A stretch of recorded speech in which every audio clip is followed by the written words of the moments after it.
Welcome. I am so incredibly excited to jump into today's explainer with you. We're taking a deep dive into a profoundly reflective and, honestly, structurally fascinating poem titled Ode to God-Reliance. Whether you're looking for a bit of philosophical clarity today or you just appreciate a masterful use of language and rhythm, this is going to be a captivating journey. We're going to unpack the mechanics of this text, line by line, and discover the incredibly powerful worldview hidden inside its beautifully simple structure. We bloom where he plants us. Just sit with that for a second. It's a striking cold open, isn't it? In just 6 little words, the author establishes the entire foundation of the text we're about to explore. It's this definitive statement of surrender and growth happening simultaneously. But before we get deeper into these verses, we have to ask ourselves a crucial question. Whose voice are we actually hearing?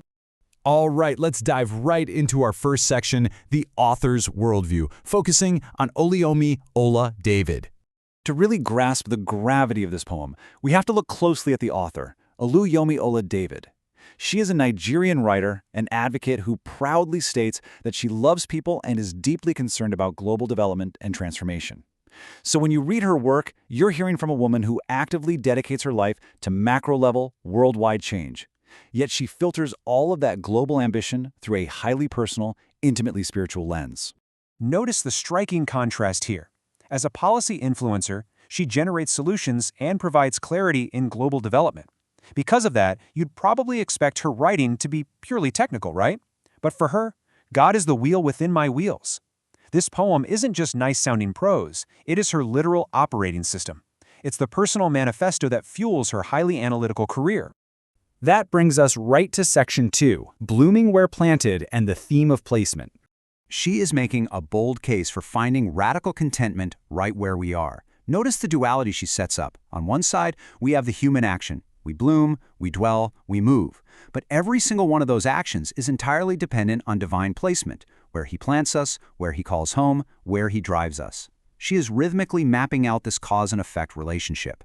Our human output is completely tethered to divine input. And she carries this theme forward so beautifully with these lines. We shine in our own room. We glow in our own space.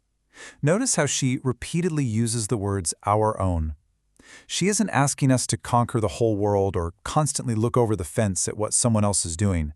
She's actually challenging us to flourish specifically within the boundaries we've been given. It's an incredible call to focus. Then she hits us with this. We see where he awakens us. This shifts the concept of placement from just the physical to the spiritual. The crucial point here is her belief that our very awareness, our vision, our enlightenment, these aren't things we just stumble into on our own. They're directly tied to where we are spiritually positioned and awakened by God. So let's summarize what we've learned from her first major theme. Her core message is really all about finding deep contentment in our current circumstances. This, of course, requires a profound trust in divine positioning. She wants us to thrive in our personal, designated spaces instead of constantly wishing we were planted somewhere else.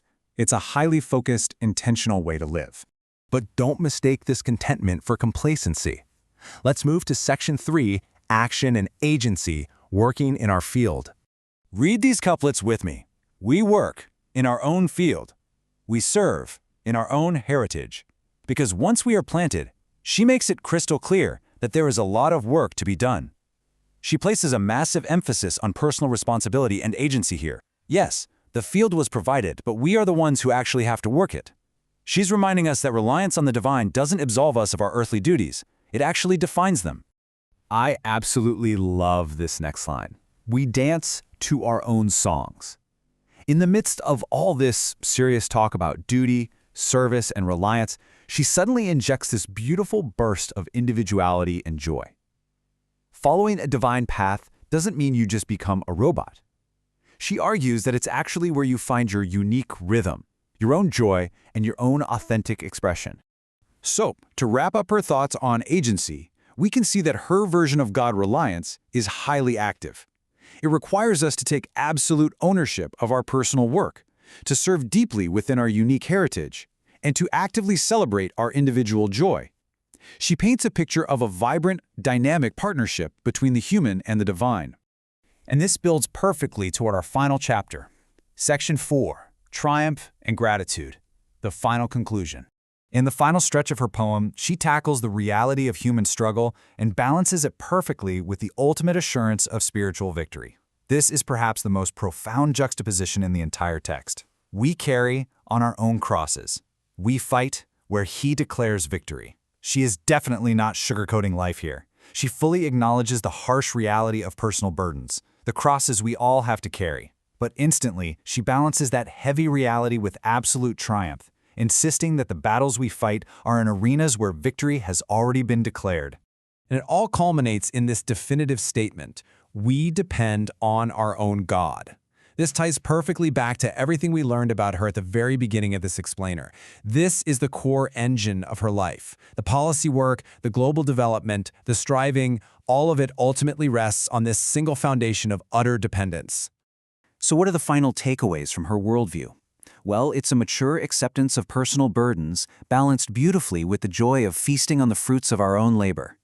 But most importantly, it's the recognition that true victory and true success are entirely derived from that core reliance on the divine. Now, you know what's truly amazing? It's how she ends this massive cosmic contemplation. She grounds the entire poem with a very modern, very simple sign-off. #gratitude. We are grateful. After exploring the depths of divine placement, human agency, struggle, and victory, her final response is simply to be profoundly thankful for the entire system. Which brings us directly to you. We've seen how she uses this philosophy as the wheel within her wheels to drive her life's work. So I want to leave you with this question to chew on. How can you practice this type of reliance and this profound level of gratitude right now in your current season of life? Think about where you are planted and how you can bloom right there today. Thank you so much for joining me for this explainer, and keep learning.